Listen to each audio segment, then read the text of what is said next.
Columbus is brought to a mental asylum in Seville, Spain, and drugged heavily. After a few months, after a few months, he kind of comes out of it, and they wean him off the drugs. And he's on one side of a two-way mirror, and his nurse Consuelo's on the other side. He looks up into the mirror. "I know you're there, Consuelo," he says, smiling, his eyes flashing with clarity. She drops a coffee mug on the floor. It shatters, and hot coffee splashes up her legs. "Jesus, relax," she tells herself.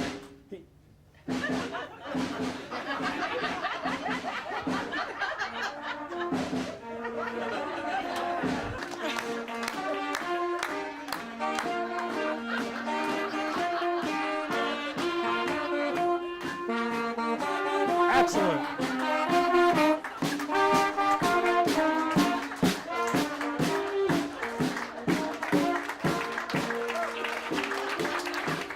Thomas, you used to be in a marching I was? band. Yep.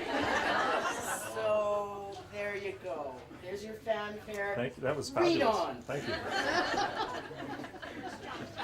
It wasn't easy, you know. I want to tell you the one true and only emphatically accurate and undeniably authentic story of how Christopher Columbus, no pants, he smiles, a little boy smile, innocent and playful, "That's me," got his ships and set to sea.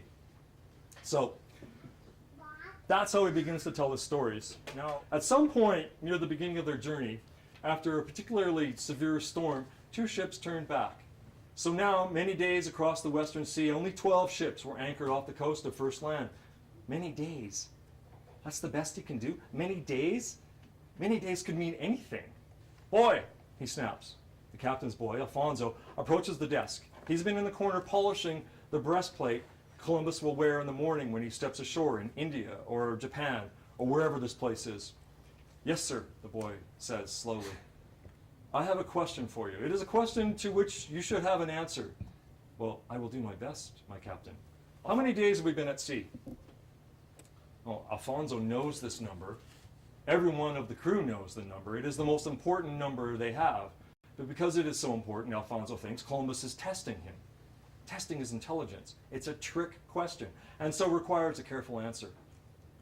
"We have been at sea since we left from port," he says, smiling. They both turn to look toward the door as they hear footsteps down the inner corridor. Someone knocks heavily. 3 quick, light knocks followed by a clunk. "Come in, Bartholomew," Columbus says. Bartholomew is wider in his face with a thick black beard, and his eyes are dark and set farther apart than Columbus's. His voice booms where his brother's voice commands. "In the morning you will finish what you started," Bartholomew says. "Those dullards in the universities will shake their heads in wonder and awe. They will have to bow down to you, Christopher, and you will be more famous than Marco Polo. In the morning we will meet the rulers of India or of Japan, and we will let them know that Spain is open for business from across the ocean." "Nothing is finished, my brother, until we get back to Spain," Columbus says, "and prove we've been here." They down their wine, and Bartholomew pours again. "To the man who first spotted landfall after our long journey." "To me again," Columbus says. "It was I who pointed to land. I did the pointing. You have to point or it doesn't count." In the morning, the mist burns off quickly, and they can see they are very close to a spectacular city nestled between 2 mountains. What fortune to have anchored so close to a city. The dock is swarming with thousands of people. Red and silver and gold banners fly from the domes and spirals. Columbus stands on the deck and looks across the harbor. This is the moment he has been moving toward his entire life.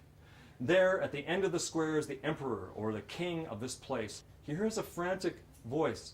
"Yes, your majesty?" "Columbus! Christopher! Wake up!" "Wake up?" "Yes, wake up!"